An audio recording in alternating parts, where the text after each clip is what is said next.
நாங்கள் சபையாராக கூடி உம்மை துதிக்க, உம்மை ஆராதிக்க கர்த்தர் நீர் கொடுத்த கிருபைக்காக, இரக்கங்களுக்காக உமக்கு நாங்கள் நன்றி செலுத்துகிறோம். இந்த நாளிலும் கூட கர்த்தாவே, உம்முடைய வேதத்தை தியானிக்க எங்களுக்கு கிருபை பாராட்டும்படியாய் ஜெபிக்கிறோம். உம்முடைய வேதத்தில் உள்ள அதிசயங்களெல்லாம் பார்க்கும்படி எங்கள் கண்களை திறந்தருளும். கர்த்தருடைய வேதத்தில் பிரியமாயிருந்து இரவும் பகலும் அவருடைய வேதத்தில் தியானமாக இருக்கிற மனுஷன் பாக்கியவான் என்று சொன்னது போல, நாங்கள் சிறிது நேரம் அது வேதத்தை முழு மனதோடும், முழு ஆத்துமாவோடும், முழு சிந்தையோடும் நாங்கள் உங்களை அன்பு கூர்ந்து இந்த வேதத்தை வாசிக்க, தியானிக்க கர்த்தர் எங்களுக்கு அனுக்கிரகம் பாராட்டும்படியாக ஜெபிக்கிறோம். துதி கன மகிமையெல்லாம் ஒருவருக்கே செலுத்துகிறோம். இயேசுவின் மூலம் ஜெபிக்கிறோம், ஜீவனுள்ள நல்ல பிதாவே, ஆமென். இன்றைக்கி பெண் குழந்தைகளுடைய ஞாயிறு அப்படின்னு சொல்லி நம்ம ஆசரித்து கொண்டிருக்கிறோம். வேதத்தில் 127 சங்கீதம் 3ஆம் வசனத்தில் சொல்லப்பட்டிருக்கிறது, இதோ பிள்ளைகள் கர்த்தரால் வரும் சுதந்திரம், கர்ப்பத்தின் கனி அவரால் கிடைக்கும் பலன். அதில் ஆண்டவர் வேத புத்தகத்தில் பெண் பிள்ளைகள் ஆண் பிள்ளைகள் அப்படின்னு சொல்லி என்ன செய்யலை, பிரித்து பார்க்கவே இல்லை. எல்லா இடத்துலையும் பிள்ளைகள் அப்படின்னு தான் சொல்லியிருக்கிறாரு. அதே மாதிரி நீதிமொழிகளில் நம்ம பார்த்தோம் அப்படின்னு சொன்னால் என் மகனே மகளே அப்படின்னு சொல்லி அதில் என்ன செய்யாது வராது. மகனே அப்படின்னு சொன்னாலும் மகளே அப்படின்னு சொன்னாலும் ரெண்டும் நம்ம அந்த வார்த்தைகளை பொதுவாக தான் எடுத்துக்கொள்கிறோம். இதெல்லாம் மூலமாக இன்றைக்கி பெண் குழந்தைகளுடைய ஞாயிறை ஆசரிக்கிற நாம் அனைவரும் ஒன்றே ஒன்று தெரிந்து கொள்ள வேண்டும். நம்முடைய வீடுகளில் பெண் பிள்ளைகள் இருந்தாலும் சரி, ஆண் பிள்ளைகள் இருந்தாலும் சரி, 2 பிள்ளைகளையும் ஒன்று போல் நாம் நடத்த வேண்டும். எந்த பிள்ளையும் வயதான காலத்தில் பெற்றோரை பார்க்கும் அப்படின்லாம் கிடையாது. நம்மளை பார்க்கின்றவர், கவனிக்கிறவர், முதிர் வயதிலும் ஏந்துவேன், தாங்குவேன், சுமப்பேன், தப்புவிப்பேன் என்று சொன்னவர் நம்முடைய ஆண்டவராக இயேசு கிறிஸ்து மாத்திரம்தான். அதனால் முதிர் வயதில் நம்மளை பார்க்குறது யார் தான் அப்படின்னா ஆண்டவர் மட்டும்தான். அதனால் இந்த பிள்ளை பார்க்கும், அந்த பிள்ளை பார்க்கும் அப்படின்லாம் நம்ம எந்த பிள்ளைக்கும் பாரபட்சம் காட்ட வேண்டிய அவசியம் இல்லை. ஆண் பிள்ளையானாலும் பெண் பிள்ளைகள் ஆனாலும் அது கர்த்தர் கொடுத்த ஈவு, கர்த்தரால் வரும் சுதந்திரம். அதனால் 2 பிள்ளைகளையும் உணவில், உடையில், படிப்பில், எல்லா விதத்துலேயும் நாம் சமமாகவே என்ன செய்ய வேண்டும், பார்க்க வேண்டும். செயலில் என்ன செய்ய வேண்டும், அதை காட்ட வேண்டும். இந்த நாளிலும் கூட நம்ம வேதத்தை தியானிக்கும்படியாக எடுத்துக்கொண்ட வசனம் ஏசாயா 43ஆம் அதிகாரம் 21ஆம் வசனம். எல்லாரும் வேத புத்தகம் வைத்திருந்தால் அதை திறந்து எடுத்துக்கொள்ளுங்கள். ஏசாயா 43ஆம் அதிகாரம் 21ஆம் வசனம்.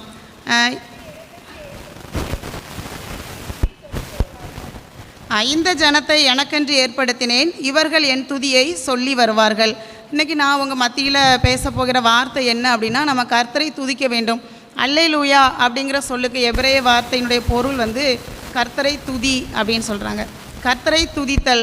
நம்ம எப்போ கர்த்தரை துதிப்போம் அப்படின்னு சொன்னால், நம்ம நல்லா இருக்கிற நேரம், எல்லாம் நமக்கு நிறைவாக கிடைச்சிருக்கிற நேரம் நம்ம கர்த்தரை என்ன செய்வோம், துதிப்பதற்கு நம்ம வருத்தப்பட மாட்டோம். ரொம்ப மகிழ்ச்சியாக எல்லார்ட்டையும் சொல்லுவோம், எனக்கு ஏசப்பா இப்படி ஒரு நல்ல காரியத்தை செஞ்சுருக்கிறாரு, எனக்கு வீடு கட்ட கிருபை செஞ்சார், திருமண காரியம் தந்தார், வேலை தந்தார், அப்படி நிறைய காரியங்களுக்கு, அந்த உலக பிரகாரமான காரியங்களுக்காக நம்ம கர்த்தரை என்ன செய்வோம், நம்ம மனப்பூர்வமாக துதிப்போம். ஆனால் எல்லா நேரத்துலையும் நம்ம கர்த்தரை துதிக்கிறோமா அப்படிங்கிறதான் நம்முடைய மனதில் நம்ம கேட்டு பார்க்க வேண்டும்.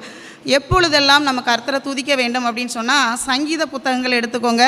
அதில் 57ஆம் சங்கீதம் 17ஆம் வசனத்தில் சொல்லப்பட்டிருக்கிறது, அந்தி சந்தி மத்தியான வேலைகளில் நான் உம்மை நோக்கி முறையிடுவேன், என் சத்தத்தை நீர் கர்த்தர் கேட்பார் அப்படின்னு சொல்லி தாவீது சொல்கிறார். அந்தி சந்தி, சந்தி அப்படின்னு சொன்னால் அதை எப்படி சொல்கிறாங்கன்னா, இரவு முடிந்து பகல் தொடங்கக்கூடிய நேரம், அதே மாதிரி மாலை முடிந்து பகல் முடிந்து இரவு தொடங்குற நேரம், அதை சந்தி அப்படின்னு சொல்லுவாங்க.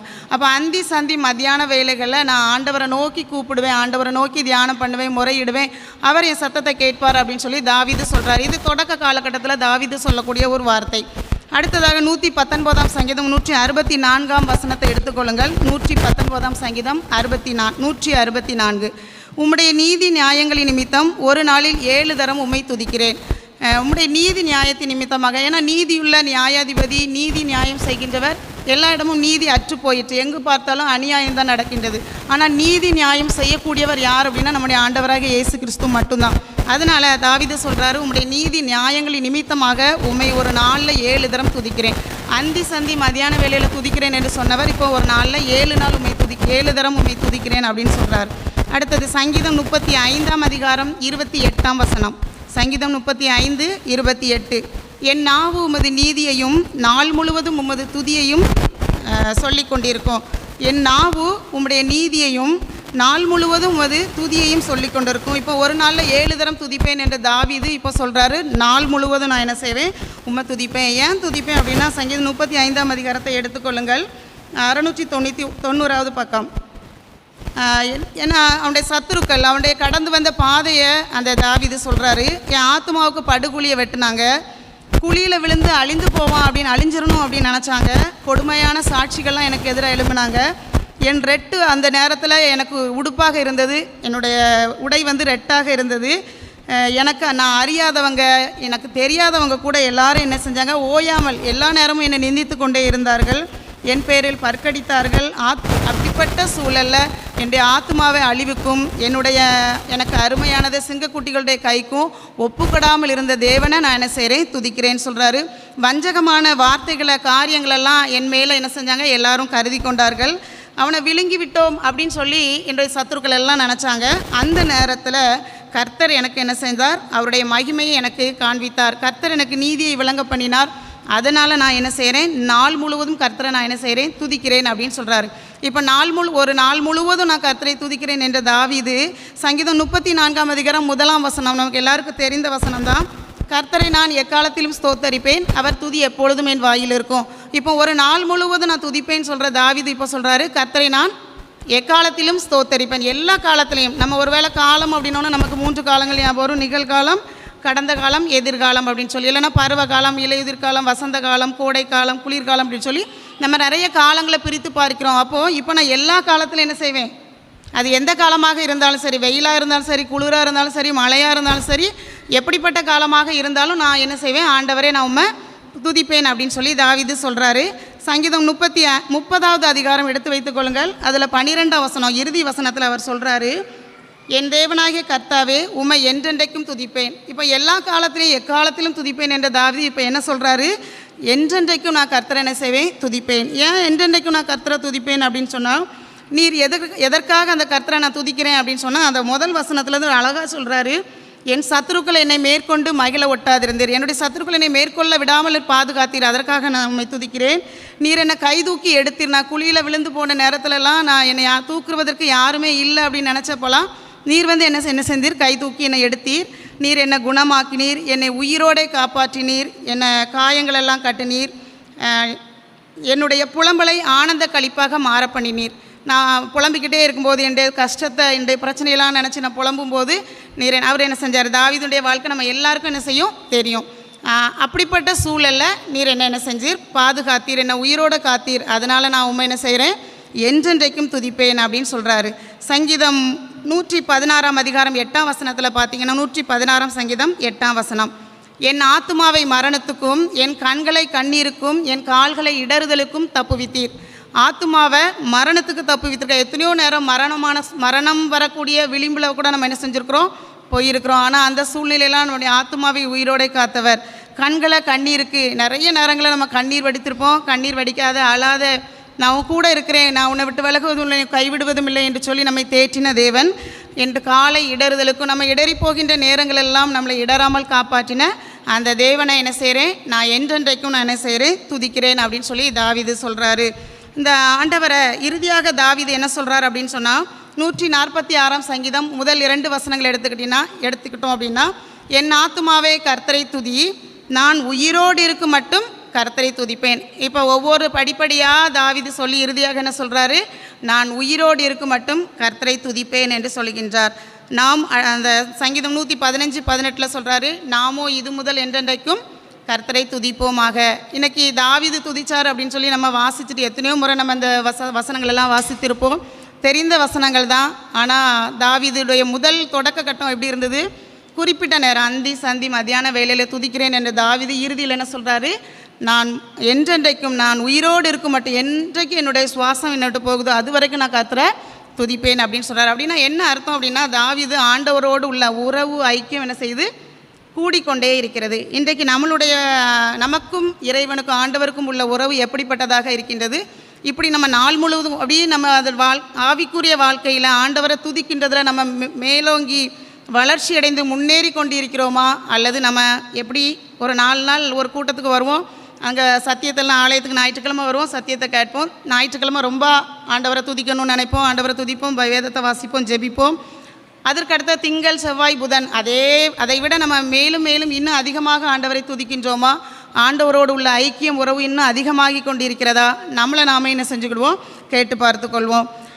அடுத்ததாக நம்ம பார்த்தோம் அப்படின்னு சொன்னால், யார் துதிக்க வேண்டும், யாரெல்லாம் ஆண்டவரை துதிக்கிறதுக்கு தகுதியுள்ளவர்கள் அப்படின்னு சொன்னால், சங்கீதம் 150 அதிகாரம் 6 வசனம், இறுதியான சங்கீதம்.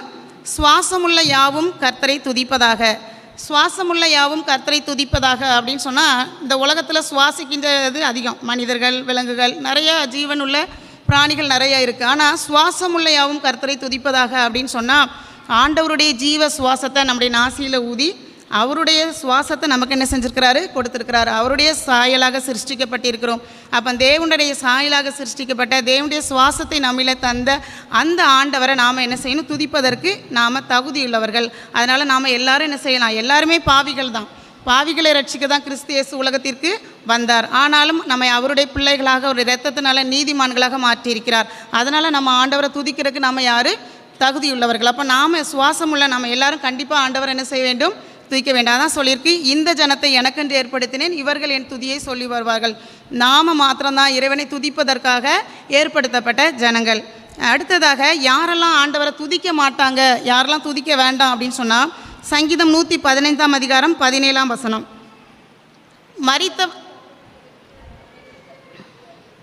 மரித்தவர்களும் மௌனத்தில் இறங்குகிறவர்களும் கர்த்தரை துதியார்கள். மரித்தவர்கள் அப்படின்னு சொன்னால் இறந்து போகிறாங்க, மௌனத்தில் இறங்குகிறவர்கள் அனைவரும் கர்த்தரை துதியார்கள். நாமோ இது முதல் என்றென்றைக்கும் கர்த்தரை துதிப்போமாக. ஒருவேளை நம்மளாம் உயிரோடு தானே இருக்கோம், உயிரோடு இருந்து கூட நிறைய பேர் நம்ம ஆண்டவரை துதிக்காமல் தான் இருக்கிறோம். உயிரோடு இருந்து கூட நிறைய பேர் எப்படிப்பட்ட வாழ்க்கை வாழ்கிறோம், ஒரு செத்து போன வாழ்க்கை வாழ்கிறோம். ஆத்மா செத்து போயிருக்கும், அப்படி தானே. நிறைய பேர் உடல் இருக்கும், உடலில் உயிர் இருக்கும், ஆத்மா எப்படி இருக்கும், செத்து போய் ஒரு வாழ்க்கை வாழ்கிறோம். அதை தீமோத்தேயு ரொம்ப அழகாக சொல்லுவார். 5 அதிகாரம் 6 வசனத்தில், சுகபோகமாய் வாழ்கிறவள் உயிரோடே செத்தவள். ஒருவேளை நாம் ஆண்டவரை துதிக்காமல் நாம் மௌனமாக இருக்கிறோம் அப்படின்னு சொன்னால், கண்டிப்பாக நாம் யாராக தான் இருப்போம், உலகத்தில் சுகபோகமான வாழ்க்கை வாழ்கின்றவர்களாக இருப்போம். சுகபோகமான வாழ்க்கை வாழ்கிறவர்களாக இருந்தால் கட்டாயம் நாம் ஆண்டவரை என்ன செய்ய மாட்டோம், துதிக்க மாட்டோம். ஆத்துமாக்களின் மீதும் நமக்கு வாஞ்சை இல்லை அப்படின்னா கண்டிப்பாக நாம் என்ன செய்ய மாட்டோம், கர்த்தரை நோக்கி கூப்பிட மாட்டோம், துதிக்க மாட்டோம். இப்படி ஏன் ஆண்டவரை நம்ம எல்லாம் துதிக்கணும் அப்படின்னு சொன்னால், கர்த்தரை துதியுங்கள், அவர் நல்லவர், அவர் கிருபை என்றும் உள்ளது. 147 சங்கீதம் 1 வசனம் எடுத்து பாருங்கள். கர்த்தரை துதியுங்கள், அவர் நல்லவர். ஏன் நம்ம கர்த்தரை துதிக்கணும் அப்படின்னா, நம்ம துதிக்கின்ற ஆண்டவர் நல்லவர், நமக்கு நன்மை மாத்திரமே செய்யக்கூடியவர். அவர் இந்த பூமியில் மனிதனாக பிறந்து வாழ்ந்த நாட்களில் நன்மை மட்டுமே செய்திருக்கிறார். நிறைய நேரங்களில் நமக்கு ஏதோ ஒரு கஷ்டம், துன்பம், ஏதோ ஒரு பிரச்சனை வரும்போது நாம் ஆண்டவரை பார்த்து என்ன சொல்கிறோம், எனக்கு மட்டும் ஆண்டவர் என்ன செய்வார், தீமை செய்வார், அவங்களுக்கெல்லாம் நன்மை செய்வார் அப்படின்னு நிறைய நேரங்களில் அந்த வேதனை நிமித்தமாக நம்ம சொல்லியிருக்கலாம். ஆண்டவர் ஒருபோதும் தீமை செய்கிறவர் அல்ல. அவர் எல்லோருக்கும் யார் தான் நன்மை செய்கிறவர், பட்சபாதம் உள்ள தேவன் அல்ல. எப்பவும் நன்மை தான் செய்கிறார். ஒருவேளை நம்ம வாழ்க்கையில் பிரச்சனை, போராட்டம், கஷ்டம், ஏதோ ஒரு தீமையான காரியம் நடக்கு அப்படின்னா நீங்கள் நல்லா யோசித்து பார்த்தீங்க அப்படின்னா அது நாம் செய்த பாவத்தினுடைய, நாம் செய்த செயலினுடைய விளைவாக தான் இருக்குமே தவிர, ஆண்டவர் அந்த இடத்துல நமக்கு எந்த இடத்துல என்ன செய்யலை, தீமை செய்யவே இல்லை. அதை நம்ம அப்போது கண்டிப்பாக அதை நம்ம செய்யணும், ஆழமாக உணர்ந்து கொள்ள வேண்டாம். அப்படி உணர்ந்து கொண்டோம் அப்படின்னு சொன்னால், இந்த இஸ்ரவேல் ஜனங்களை மாதிரி வனாந்தரத்தில் போகும்போது பார்வோன்கிட்டேருந்து தப்பி ஆண்டவர் அவங்கள அதிசயமாக கூட்டிகிட்டு வரும்போது அவங்க என்ன செஞ்சுருக்க மாட்டாங்க, முறுமுறுத்திருக்க மாட்டாங்க. அவங்க ஆண்டவர் தவறு செய்கிற மாதிரி தான் எல்லா இடத்துலையும் என்ன செய்வாங்க, முறுமுறுப்பாங்க. அவங்க ரொம்ப நல்லவங்க மாதிரி. இதே மாதிரி தான் நாமளும் நம்முடைய வாழ்க்கையில் நிறைய நேரங்களில் நாம் நல்லவங்க மாதிரியும், ஆண்டவர் தான் நமக்கு என்ன செய்கிற மாதிரி தீமையும் கஷ்டத்தையும் பிரச்சனையும் கொண்டு வர மாதிரி நம்ம என்ன செய்வோம், நிறைய நேரங்களில் நம்ம சொல்லிகிட்டு இருக்கிறோம். ஆனால் ஆண்டவர் யார், அவர் நல்லவர், அவர் நன்மை செய்கிறவர். அதனால் நம்ம அவரை என்ன செய்ய வேண்டும், துதிக்க வேண்டும். அடுத்தது 147 சங்கீதம் 2 அந்த வசனத்தில் பார்த்திங்கன்னா, துதித்தலே இன்பமும் ஏற்றதுமாக இருக்கிறது. ஏசப்பாவுக்கு பிரியமானது என்னது அப்படின்னு சொன்னால், நம்ம துதிக்கிறது தான் இன்பம். இன்பம்னா ரொம்ப அழகானது, இனிமையானது அப்படின்னு சொல்லலாம். இன்பமும் ஏற்றதுமாக இருக்கிறது. ஆண்டவருக்கு பிரியமானது எது அப்படின்னு சொன்னால் துதி. ஏன்னா அவர் துதிக்கு பாத்திரராகிய கர்த்தர். அதனால் நம்ம அவரை கண்டிப்பாக என்ன செய்ய வேண்டும், துதிக்க வேண்டும். அவர் நல்லவராக இருக்கிறார், துதியை ஏற்றுக்கொள்ளக்கூடிய தகுதி உடையவராக இருக்கிறார். அதனால் நம்ம ஆண்டவரை என்ன செய்ய வேண்டும், துதிக்க வேண்டும். நம்ம ஏன் இந்த ஆண்டவரை துதிக்கும் அப்படின்னு சொன்னால், 136 சங்கீதம் நீங்கள் வீடுகளுக்கு போன பிறகு அந்த சங்கீதத்தை மனப்பாடமாக படிச்சிருங்க. அதில் நம்ம எப்படிப்பட்ட ஆண்டவரை துதிக்கின்றோம், துதிக்கின்ற ஆண்டவர் எப்படிப்பட்டவர் அப்படின்னு சொல்லி அதில் ஒரு 26 வசனங்கள் கொடுத்துருக்கு. அதை எல்லோரும் எடுத்து வச்சுக்கோங்க. முதல் வசனம் எப்படி ஆரம்பிக்கு அப்படின்னா, கர்த்தரை துதியுங்கள் அப்படின்னு சொல்லி தான் ஆரம்பிக்கு. ஏன் கர்த்தரை துதிக்கணும் அப்படின்னு சொன்னால், அவர் தேவாதி தேவன். 2வது வசனம் 3வது வசனம் சொல்லுது, அவர் கர்த்தாதி கர்த்தர், ஒருவராய் பெரிய அதிசயங்களை செய்கிறவர். அதனால் அவரை துதிக்கணும். வானங்களை ஞானமாய் உண்டாக்கினவர். அதுக்கப்புறம் பூமியை, தண்ணீர்களுக்கு மேலே பூமியை பரப்பினவர். பெரிய சுடர்கள், சூரியனை பகலில் இரவில் சந்திரனையும் நட்சத்திரங்களையும் உண்டாக்கினவர். அவருடைய படைப்பு, அவர் தான் இந்த உலகத்தை படைத்தவர், இந்த உலகத்தில் உள்ள எல்லாவற்றையும் உருவாக்கினவர். அதனால் அவரை நம்ம என்ன செய்ய வேண்டும்? துதிக்க வேண்டும். அடுத்தது எகிப்தியருடைய தலைசன்களை சங்கரித்தவர். இந்த யாத்ராகமத்தில் இந்த நிகழ்வெல்லாம் வருது, நமக்கு தெரிந்த நிகழ்வு தான். எகிப்தியருடைய தலைசன்கள் 10 வாதைகள் அப்படின்னு சொல்லாத 10 அதிசயங்களை, அற்புதங்களை, அடையாளங்களை நடத்தி தான் இஸ்ரவேல் ஜனங்களை எகிப்திலிருந்து ஆண்டவர் என்ன செய்கிறாரு? அழைத்து வருகின்றார். அப்படி அழைத்து வரும்போது அந்த 10வது வாதை என்னது அப்படின்னு சொன்னால், இந்த வீட்டில் உள்ள முதற் பேரான ஆண் பிள்ளைகள் எல்லாம் சங்கரிக்கப்படுவார்கள். எகிப்தில் மட்டும்தான் அப்படி நடந்துச்சு. ஆண்டவருடைய பிள்ளையுடைய வாழ்க்கையில் என்ன செய்யலை? ஒரு பிள்ளை கூட என்ன செய்யலை? முதற் பிள்ளை இறந்து போகவில்லை. அப்படி அதிசயமாக நடத்தி அவங்களிடமிருந்து விடுதலையோடு இந்த அவங்க நடுவில் இருந்து புறப்பட பண்ணின தேவன். அதனால் அந்த ஆண்டவரை நம்ம என்ன செய்ய வேண்டும்? துதிக்க வேண்டும். அடுத்தது சிவந்த சமுத்திரத்தை 2ஆக பிளந்தவர். இன்றைக்கி நம்முடைய வாழ்க்கையில் சிவந்த சமுத்திரம் போல் நிறைய பிரச்சனைகள் நமக்கு எதிராக வந்து நிற்கலாம். தப்பி செல்வதற்கு ஒரு துளி கூட வழி இல்லை அப்படின்னு நம்ம நிற்கக்கூடிய அந்த சிவந்த சமுத்திரத்தின் முன்பதாக நம்ம யாரை துதிக்க வேண்டும் அப்படின்னு சொன்னால், கர்த்தரை துதித்தோம் அப்படின்னு சொன்னால் முறுமுறுக்க வேண்டாம். எனக்கு இப்படி ஒரு பிரச்சனை வந்துட்டு அப்படின்னு நம்ம நினைக்க வேண்டாம். அந்த இடத்துல நம்ம கர்த்தரை துதித்தோமானால் அந்த செங்கடல் 2ஆக பிளந்து நமக்கு வழிவிட்டு அதில் ஒரு பாதையை நம்ம உருவாக்குவதற்கு தேவனால் முடியும். இல்லாதவைகளை இருக்கிறவர்களை அழைக்கிற தேவன், வனாந்திரத்தில் வழிகளை உண்டாக்குகிற தேவன் நம்முடைய தேவன். அந்த பிரச்சனைக்கு தீர்வே இல்லை அப்படின்னு நம்ம இருக்கிற இடத்துல கர்த்தர் அதற்கு ஒரு தீர்வை நமக்கு என்ன செய்வார்? கொண்டு வருவார். அதனால் அந்த தேவனை நாம் என்ன செய்ய வேண்டும்? துதிக்க வேண்டும். நம்முடைய ஜனங்களை வனாந்திரத்தில் நடத்தினவர். அந்த தம்முடைய ஜனங்கள் அப்படின்னு அதில் கொடுத்துருக்கோம். நாம் யாரெல்லாம் அவருடைய பிள்ளைகளாக இருக்கிறோமோ அவர்களெல்லாம் வனாந்திரத்தில் நடத்த போதுமான தேவனாக இருக்கிறார். வாழ்க்கையில் ஒன்றுமே இல்லை, வெறுமையாக இருக்குது, எதுவுமே இல்லை, வறட்சி அப்படின்னு நீங்கள் நினச்சிங்கன்னா எந்த ஒரு அதற்கான பொருளாதார சூழ்நிலை நம்மகிட்ட இல்லாமல் இருக்கலாம். ஆனால் அந்த இடத்துல வனாந்திரத்தில் நம்மளை நடத்துவதற்கு யார் போதுமானவராக இருக்கிறார்?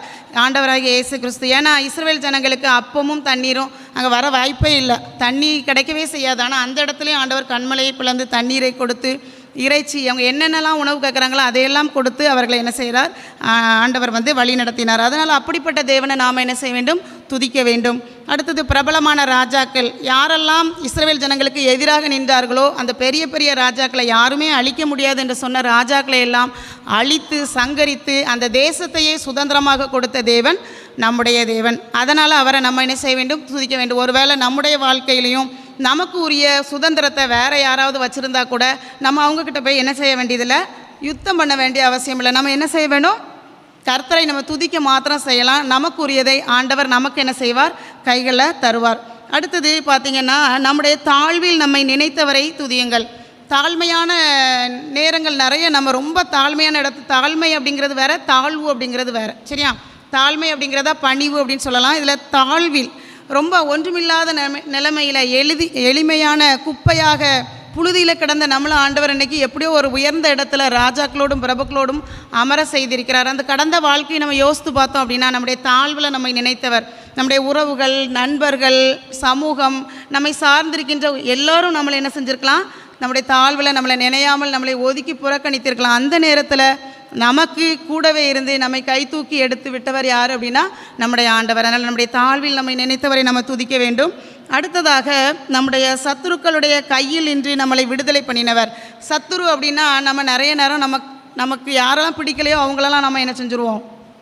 சத்துரு அப்படின்னு சொல்லிடுவோம். இதில் என்ன சொல்லியிருக்கு அப்படின்னு சொன்னால், பிசாசினுடைய கையிலிருந்து நம்மளை இஸ்ரவேல் ஜனங்களுக்கு சத்துருக்கள் அப்படின்னு சொன்னால் அவங்க பாதையில் போகும்போது அவங்களுக்கு பாதை கொடுக்காம வழி விடாமல் அவங்களெல்லாம் சுற்றி போகிறதுக்கு அந்த மாதிரி, அது ஆண்டவருடைய திட்டமாக இருந்தாலும் கூட அவங்கள சத்துருக்கள் அப்படின்னு சொல்லியிருப்பாங்க. ஆண்டவருக்கு பிரியமில்லாத செயலை செய்கிறவர்கள் அப்படின்னு கூட நம்ம எடுத்துக்கலாம். அப்போ ஆண்டவருக்கு பிரியமில்லாத காரியங்களை செய்யக்கூடியவர்களை நம்ம சத்துருன்னு சொல்லலாம். பிசாசை நம்ம என்ன சொல்லலாம்? பிசாசுடைய கிரியைகளை உடையவர்களை நம்ம சத்துரு அப்படின்னு சொல்லலாம். அந்த சத்துருக்களுடைய கையில் நின்று ஆண்டவர் இந்த உலகத்தில் மனிதனாக பிறந்து நம்ம இன்றைக்கி ஆண்டவர் நம்மளை வந்து இந்த உலகத்தில் வந்து ரட்சிக்கலை அப்படின்னா நம்ம பிசாசினுடைய கைகளில் தான் எப்படியோ என்ன செஞ்சுருப்போம்? வாழ்ந்திருப்போம். இவ்வளோ அழகாக உடை உடுத்தி நம்ம ஆண்டவரை ஆராதிக்கக்கூடிய ஆண்டவருடைய பிள்ளைகளாக, ஒரு பரிசுத்த கூட்டமாக, ஒரு நீதிமான்களாக, ஒரு ஆசாரிய கூட்டமாக நம்மளை இந்த இடத்துல என்ன செஞ்சிருக்க முடியாது? பார்த்துருக்க முடியாது. அப்போ அந்த ஆண்டவருடைய எவ்வளோ விலையேற பெற்ற அன்பு பரலோகத்திலேருந்து பூலோகத்திற்கு வந்து நம்முடைய பாவங்களுக்காக, அக்கிரமங்களுக்காக சிலுவையில் மறித்து அடக்கம் பண்ணப்பட்டு 3ஆம் நாள் உயிரோடு எழுந்து யாரை வெற்றி சிறந்தார்? நம்முடைய சத்துருவை வெற்றி சிறந்தார். அந்த சத்துருடைய கையில் இருந்து நம்ம எல்லாரும் என்ன செஞ்சிருக்கார், அவருடைய இரத்தத்தை விலைக்கிரயமாக கொடுத்து மீட்டு இருக்கின்றார். அந்த அன்பை நாம் என்ன செஞ்சு நினைத்து நம்ம அவரை என்ன செய்ய வேண்டும், துதிக்க வேண்டும். கடைசியாக பார்த்தீங்க அப்படின்னா, மாம்ச தேகம் உள்ள யாவுக்கும் ஆகாரம் கொடுக்கிறவரை துதியுங்கள். மாம்ச தேகம் உள்ள யாவுக்கும் ஆகாரம், எல்லாத்துக்கும் ஆகாரம் கொடுக்குறார். மனிதர்களுக்கு கொடுக்குறார், விலங்குகள், பறவைகள், ஆகாயத்து பட்சிகளை கவனித்து பாருங்கள். மத்தேயு 5ஆம் அதிகாரம் 6ஆம் அதிகாரம் எடுத்துக்கிட்டிங்கன்னா அதில் சொல்லியிருக்கோம், ஆகாயத்து பட்சிகளை கவனித்து பாருங்கள், அவைகள் விதைக்கிறதும் இல்லை, அறுக்கிறதும் இல்லை, நூற்கிறதும் இல்லை, களஞ்சியங்களில் சேர்த்து வைக்கிறதும் இல்லை, ஆனாலும் அவைகளையும் உங்கள் பரமபிதா பிழைப்பூட்டுகிறார். ஆகாயத்து பறவைகளே போஷிக்கிற தேவன் நம்மை போஷிக்க மாட்டாரா? நம்ம கண்டிப்பாக என்ன செய்வார், போஷிப்பார். நமக்கு ஆகாரம் கொடுக்கிற தேவன், உச்சிதமான கோதுமையினாலும் கண்மலையின் தேனினாலும் நம்மை திருப்தியாக்குகிற தேவன். அப்படிப்பட்ட அந்த தேவனை நாம் என்ன செய்ய வேண்டும், துதிக்க வேண்டும். கடந்த உங்களுடைய எத்தனையோ வருடங்களை கடந்து இதில் வந்து உட்கார்ந்துருக்குறோம்.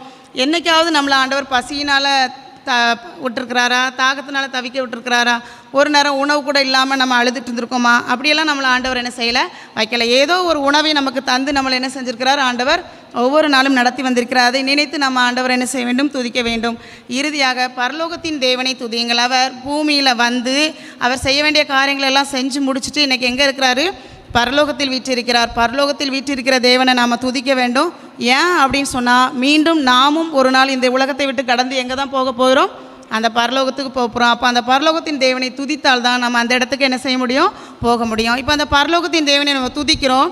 துதிக்கிறது நான் எப்படி துதிக்கிறோம், நம்ம என்ன செஞ்சால் அந்த பரலோகத்துக்கு நம்ம என்ன செய்யலாம், போகலாம் அப்படின்னு சொல்லி நம்ம பார்த்தோம் அப்படின்னா, எல்லோரும் எடுத்துக்கோங்க. முதல் நிகழ்வு என்ன அப்படின்னா, அப்போஸ்தலர் 16ஆம் அதிகாரத்தை எடுத்து வச்சுக்கோங்க. அந்த அப்போஸ்தலர் 16ஆம் அதிகாரம் நீங்கள் எடுத்துக்கிட்டீங்க அப்படின்னு சொன்னால், அதில் வந்து 16ஆம் வசனத்திலிருந்து 40ஆம் வசனம் வர அதில் ஒரு 3 நிகழ்வுகள் அதில் வருது.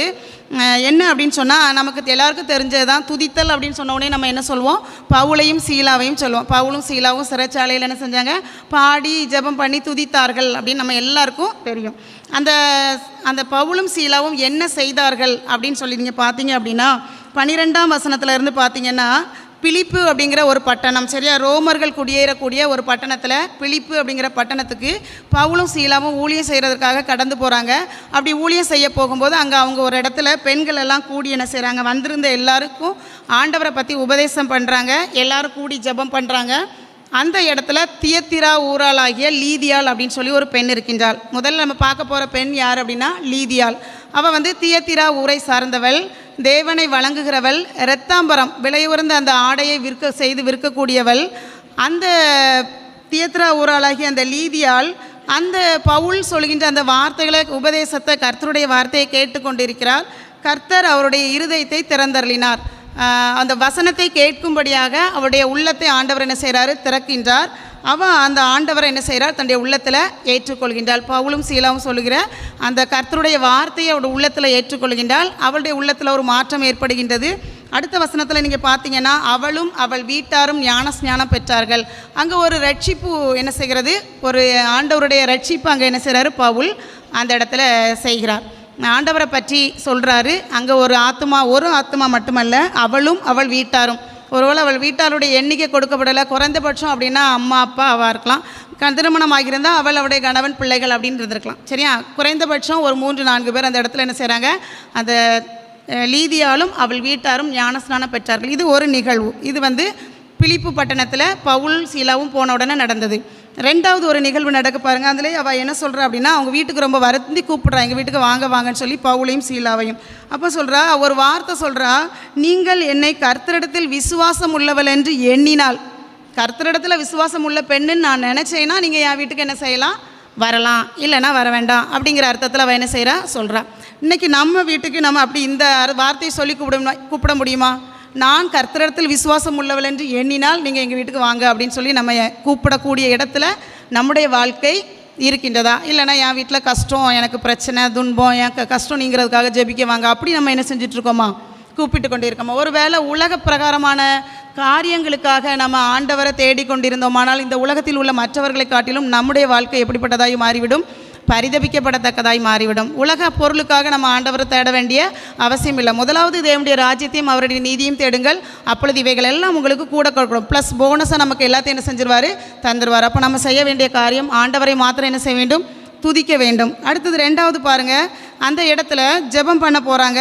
அப்போ குறி சொல்லுகிற ஆவியுடைய ஒரு பெண் இருக்கிறா. அப்போ குறி சொல்கிறதுனால தான் அவருடைய எஜமான்களுக்கு நிறைய ஆதாயம் வருமானம் கிடச்சிட்ருக்கு. அந்த பெண் இருக்கிற அந்த பகுதிக்கு யார், பவுலும் சீலாவும் ஜெபம் பண்ணுறதுக்காக போகிறாங்க. அப்போ அந்த பெண், அந்த ஆவியுடைய பெண் சொல்கிறா, உன்னதமான தேவனுடைய ஊழியக்காரரே, 16ஆம் அதிகாரம் 17ஆம் வசனத்தை பாருங்கள். ஒரு 2 வார்த்தையை அந்த பெண் 2 வாக்கியத்தை சொல்கிறா. உன்னதமான தேவனுடைய ஊழியக்காரரே அப்படின்னு முதல் வாக்கியம். 2வது சொல்கிறா, ரட்சிப்பின் வழியை நமக்கு அறிவிக்கிறவர்கள். உன்னதமான தேவனுடைய ஊழியக்காரர், ரட்சிப்பின் வழியை நமக்கு அறிவிக்கிறவர்கள். அந்த பெண்ணுடைய உடலினருக்கு ஒரு அசுத்த ஆவி, சரியா, அந்த ஆவியும் அது அவளுக்குள்ளே இருக்கு. அவள் சொல்கிறா, உன்னதமான தேவனுடைய ஊழியக்காரர், ரட்சிப்பின் வழியை நமக்கு அறிவிக்கிறவர்கள். அப்போது பிசாசுக்கு தெரியும்